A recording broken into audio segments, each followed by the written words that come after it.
भारतीय संस्कृति की अनुपम धरोहर और भारत की प्राचीनतम नगरियों में एक नगरी उज्जैनी में आयोजित अखिल भारतीय आयुर्वेद महासम्मेलन के 59वें महाधिवेशन में आप सबके बीच आकर मुझे बहुत प्रसन्नता हो रही है। ये उज्जैन ऐसा नगर है जिसमें कि मेरी पुरानी बहुत सारी स्मृतियां जुड़ी हुई और मुझे याद है शायद 30-35 साल पहले कभी कभी मैं आता था तो यहाँ पर एक सप्ताह 15-15 दिनों तक रहता था। यहाँ की उज्जैन की गलियों से मैं बहुत पूरी तरह वाकिफ भी हूँ। आज मुझे आने का सौभाग्य मिला, इसलिए मैं इस आयुर्वेद महासम्मेलन के आयोजकों को बहुत बहुत बधाई देता हूँ।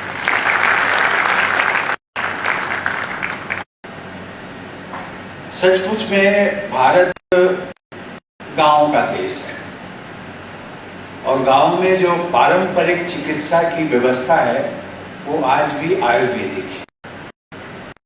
इसका विकल्प अभी भी किसी भी अन्य चिकित्सा पद्धति ने इसका अल्टरनेटिव या इसका स्थान जो है अभी तक ले नहीं पाई है। आज जब मैं सुन रहा था हमारे दो राजनेता आदरणीय मुख्यमंत्री जी और राज्यपाल महोदय, ये दोनों राजनेता जमीन से जुड़े हुए, ग्रामीण परिवेश से निकले और उन्होंने देखा है, अपनी अपनी बातों का अनुभव का आप सबके साथ उल्लेख किया और ये बात सच है। अब यदि मैं उसमें जाऊंगा तो मैं भी अपना उल्लेख करूंगा, लेकिन मैं करना नहीं चाहता हूं कि वो कई चीजें उसके साथ जुड़ जाती हैं। लेकिन मैं ये देख रहा हूं कि आज भी इस सभागार में कुछ आयुर्वेदाचार्य वैद्य बैठे हुए हैं जिनसे मैं राष्ट्रपति भवन में मैं परामर्श लेता रहता हूं। मंच पर भी हैं और इस सभागार में भी हैं। मैडम मुस्करा रही हैं। अवंतिका, प्रतिकल्पा और अमरावती जैसे पौराणिक नामों को धारण करने वाली ये नगरी योग, वेदांत, पर्व, उत्सव, धर्म, दर्शन, कला, साहित्य और आयुर्वेद ज्योतिष की नगरी है। यह नगरी कृष्ण और सुदामा को शिक्षा देने वाले महर्षि संदीपनी के गुरुकुल की नगरी है। यह भूमि भूत भावन भगवान महाकाल, मंगलकारी भगवान मंगलनाथ, योगी मत्स्येंद्रनाथ, सम्राट विक्रमादित्य, महाकवि कालिदास, महाकवि भास और भवभूति आदि जैसी अनेक महान विभूतियों की भूमि है। इसके साथ ही ये प्रकांड ज्योतिषविद, साहित्यकार और स्वाधीनता सेनानी पंडित सूर्य नारायण व्यास की जन्मभूमि भी है। भारत के गौरव सम्राट विक्रमादित्य और महाकवि कालिदास की यशोगाथा को अमर बनाने वाले विक्रम विश्वविद्यालय, विक्रम कीर्ति मंदिर, कालिदास परिषद और कालिदास समारोह की प्रेरक शक्ति के रूप में वे हम सबके आदर के पात्र हैं। ऐसी पूर्ण और पावन भूमि उज्जैन की भूमि को मैं बार बार नमन करता हूं। मित्रों, मुझे बताया गया है कि आज से लगभग 115 वर्ष पहले 1907 में अखिल भारतीय आयुर्वेद महासम्मेलन की स्थापना पवित्र गोदावरी नदी के किनारे स्थित कुंभ नगरी नासिक में की गई थी। आज पवित्र क्षिप्रा नदी के किनारे स्थित एक अन्य कुंभ नगरी उज्जैन में इसका 59वां अधिवेशन आयोजित किया जा रहा है। इस सुखद संयोग के परिणाम देश और दुनिया के लिए कल्याणकारी होंगे। इस विश्वास के साथ महासम्मेलन को संबोधित करना मेरे लिए गौरव का विषय है।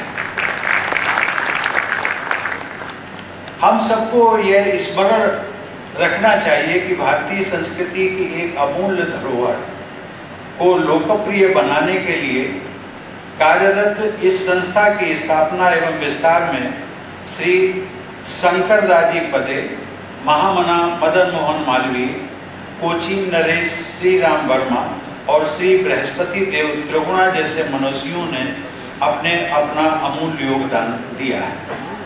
महासम्मेलन को मेरे पूर्ववर्ती राष्ट्रपति ज्ञानी जैल सिंह और श्री प्रणब मुखर्जी तथा यशस्वी पूर्व प्रधानमंत्री स्वर्गीय श्री अटल बिहारी वाजपेयी सहित अनेक महानुभावों का सानिध्य एवं मार्गदर्शन प्राप्त हुआ है।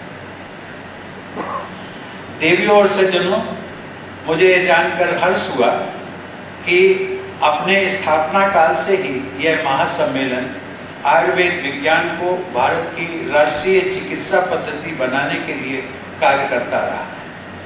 संस्था के प्रयासों के परिणाम स्वरूप देश में कई महत्वपूर्ण राष्ट्रीय संस्थानों की स्थापना की गई है। मुझे बताया गया है कि श्री बृहस्पति देव त्रिगुणा सहित अनेक आयुर्वेद विद्वानों ने विदेशों में भी आयुर्वेद के प्रचार प्रसार में महत्वपूर्ण भूमिका निभाई है। ये जानकर गौरव होता है कि वर्तमान में मॉरिशस सहित विश्व के लगभग 20 देशों में आयुर्वेद में अनुसंधान किया जा रहा है। भारत सरकार ने समय समय पर भारतीय चिकित्सा पद्धतियों के संरक्षण और संवर्धन के लिए अनेक उपाय किए हैं, परंतु वर्ष 2014 में पृथक आयुष मंत्रालय की स्थापना के बाद इस कार्य में और भी तेजी आई है।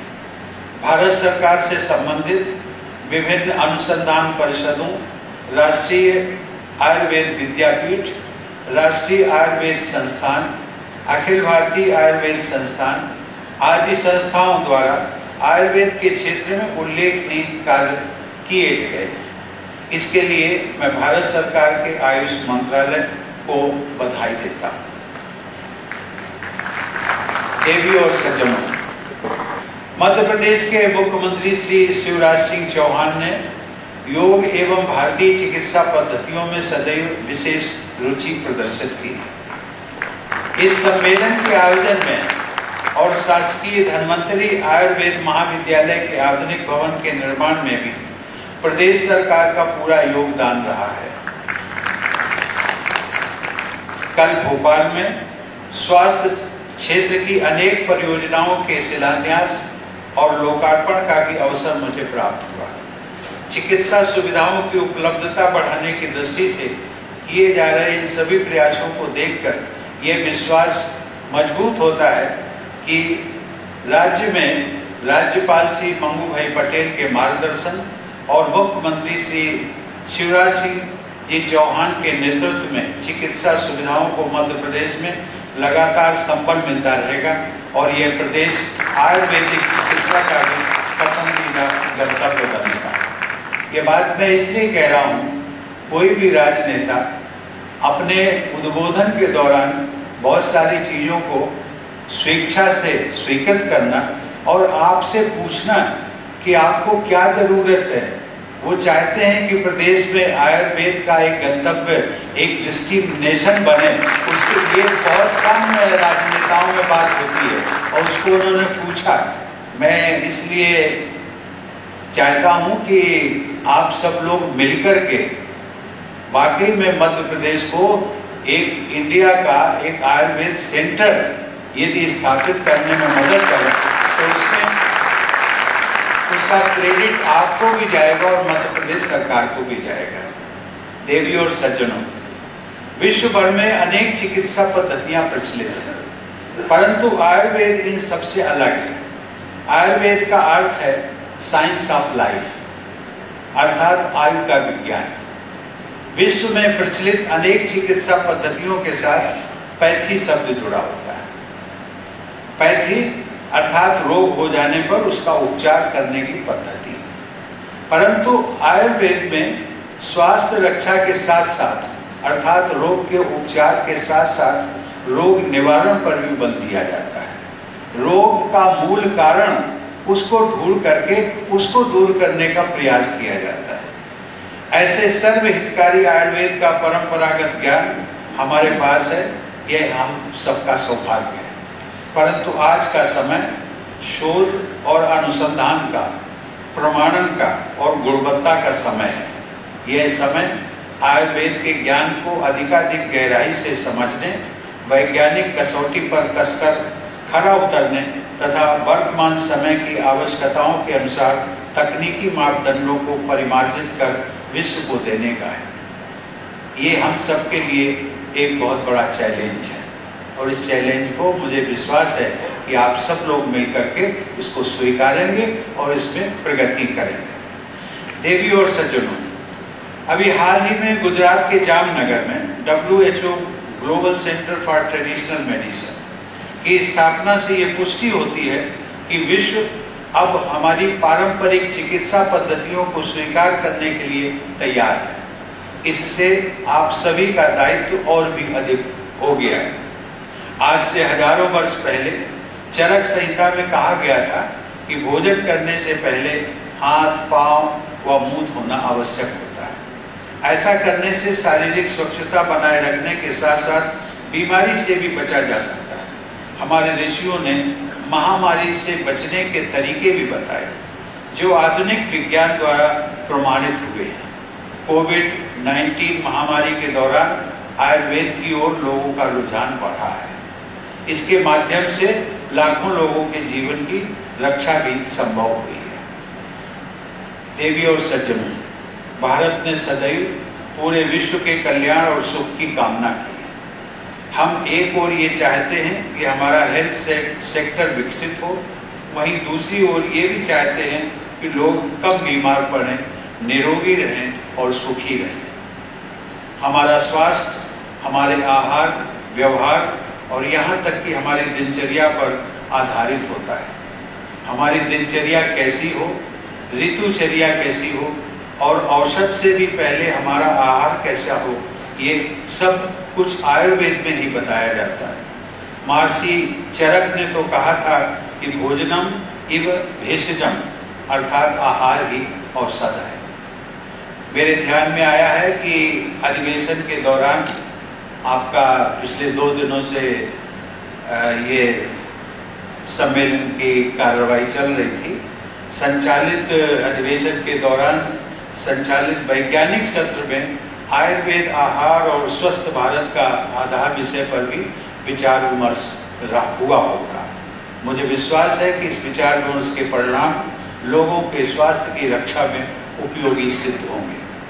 देवी और सज्जनों, आज उज्जैन में शासकीय धन्वंतरी आयुर्वेद महाविद्यालय के नए भवन के वर्चुअल लोकार्पण का अवसर भी मुझे प्राप्त हुआ।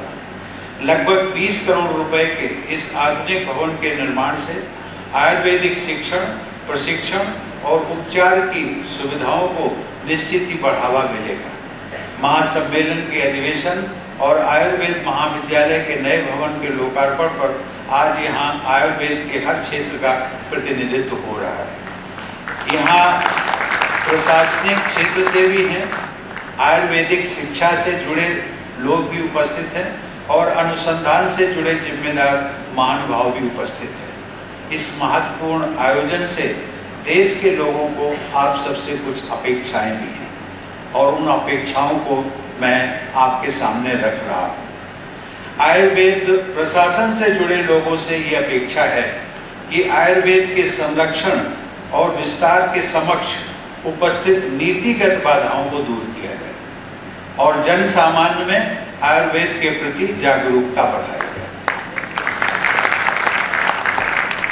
एक दूसरा वर्ग भी है आपके बीच में, आयुर्वेद शिक्षक। उनसे अपेक्षा है कि गुणवत्तापूर्ण शिक्षा के माध्यम से ऐसे योग्य चिकित्सक तैयार किए जाएं जो लोगों को व्यापक तौर पर किफायती उपचार उपलब्ध कराने में अधिक से अधिक अपना योगदान दे सके। और तीसरा वर्ग जो यहाँ इस सभागार में उपस्थित है, अनुसंधान से जुड़े हुए लोग। उनसे देश के लोगों की अपेक्षा है कि रोगों के उपचार एवं महामारी विज्ञान के नए नए क्षेत्रों में रिसर्च, डॉक्यूमेंटेशन और वैलिडेशन के माध्यम से आयुर्वेद की पहुंच, प्रभावशीलता और लोकप्रियता को बढ़ाया जाए। देवी और सज्जनों, हमारे जीवन का परम ध्येय है सुखी जीवन जीना और दीर्घायु प्राप्त करना। आयुर्वेद इस ध्येय को प्राप्त करने का एक सरल और सुगम उपाय है। मेरी शुभकामना है कि इस मार्ग का अनुसरण करते हुए सभी देशवासी स्वस्थ रहें, सुखी रहें और लंबी आयु प्राप्त करें। धन्यवाद। जय हिंद।